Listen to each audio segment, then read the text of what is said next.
पेंचा पेची, shape shifting demon.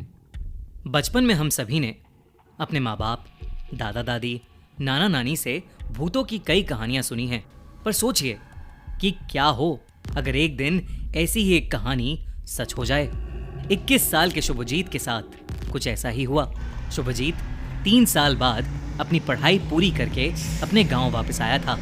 Subhajit वैसे तो बंगाल के पुरुलिया डिस्ट्रिक्ट के एक छोटे से गांव का रहने वाला था, पर पढ़ाई के सिलसिले में वो पिछले 3 साल से कलकत्ता में रह रहा था।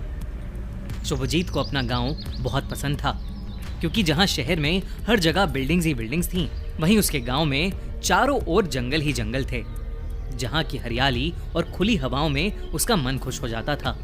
पर ये जंगल भी अपने अंदर कुछ ऐसे राज छुपाए बैठे थे, जिसकी वजह से गांव के लोग रात को कभी भी अकेले जंगल में नहीं जाते थे। वहां की कहानियों की माने तो जंगल में एक राक्षस रहता था, जो कि लोगों की जान निकालकर उन्हें मरने के लिए छोड़ देता था।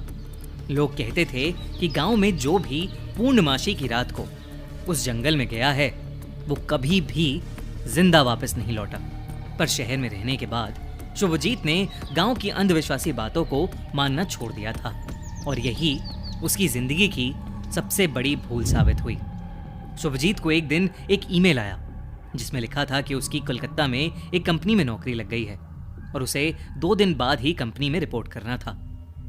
शुभजीत के माता पिता उसी दिन सुबह सुबह एक शादी के लिए उड़ीसा चले गए थे, तो उसने सोचा कि वो अगले दिन ही कलकत्ता के लिए निकल जाएगा, ताकि वो एक दिन पहले जाकर आराम से वहां सेटल हो जाए और ऑफिस के पहले दिन की तैयारी भी कर ले।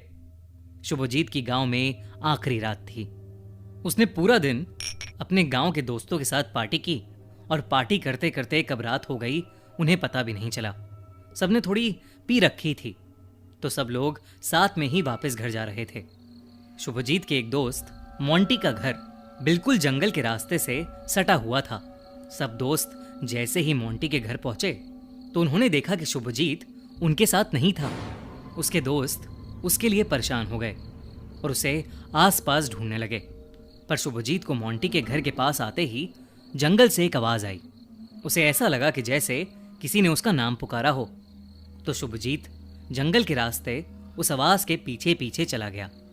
वैसे तो शुभजीत बचपन में उस राक्षस की कहानियों पर बहुत विश्वास करता था और उसे उन कहानियों से डर भी लगता था, पर कलकत्ता में रहने और पढ़ने के बाद अब उसका सब कहानियों से पूरी तरह से विश्वास उठ चुका था।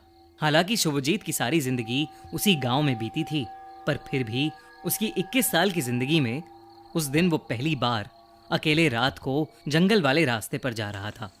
उस जंगल में जाते हुए उसने रास्ते में एक सिगरेट जला ली।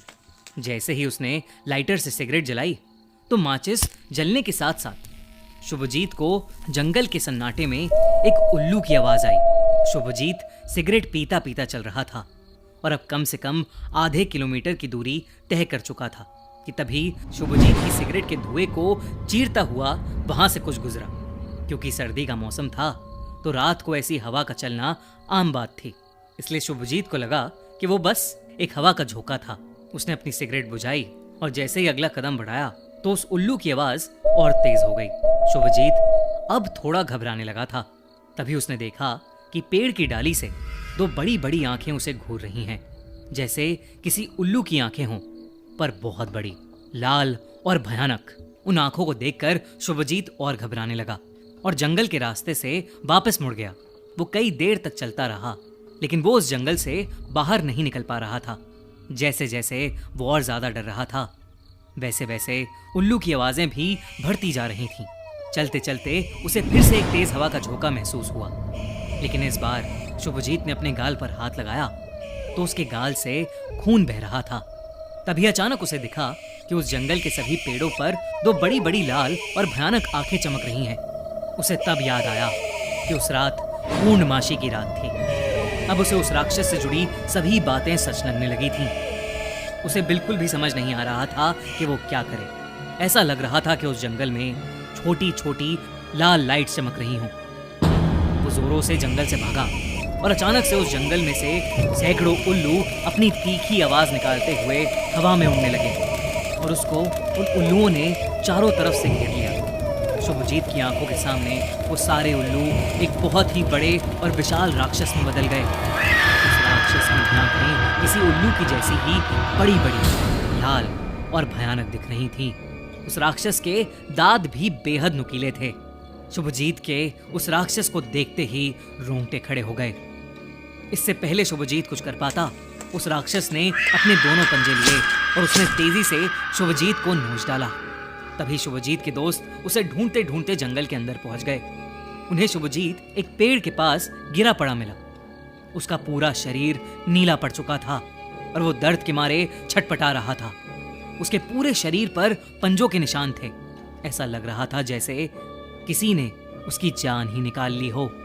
उसके दोस्त उसे फौरन हॉस्पिटल ले गए और कुछ दिनों के इलाज के बाद वो थोड़ा बेहतर हो गया। शुभजीत ने जब लोगों को अपने साथ हुआ किस्सा बताया तो सब हैरान थे। गांव के बुजुर्गों ने कहा कि वो राक्षस पेंचा पेची है, जो उस जंगल का एक ऐसा भूत था जो पूर्णमासी की रात को लोगों के जंगल में अकेले होने का इंतजार करके एक उल्लू के रूप में आकर अपने शिकार का पूरा खून चूस लेता है। ये सुनने के बाद सबको पेंचा पेची राक्षस पर यकीन हो गया। शुभजीत तो अपने दोस्तों की वजह से उस रात बाल बाल बच गया, लेकिन वो कभी भी पेंचा पेची की खौफनाक आंखें नहीं भूल पाएगा।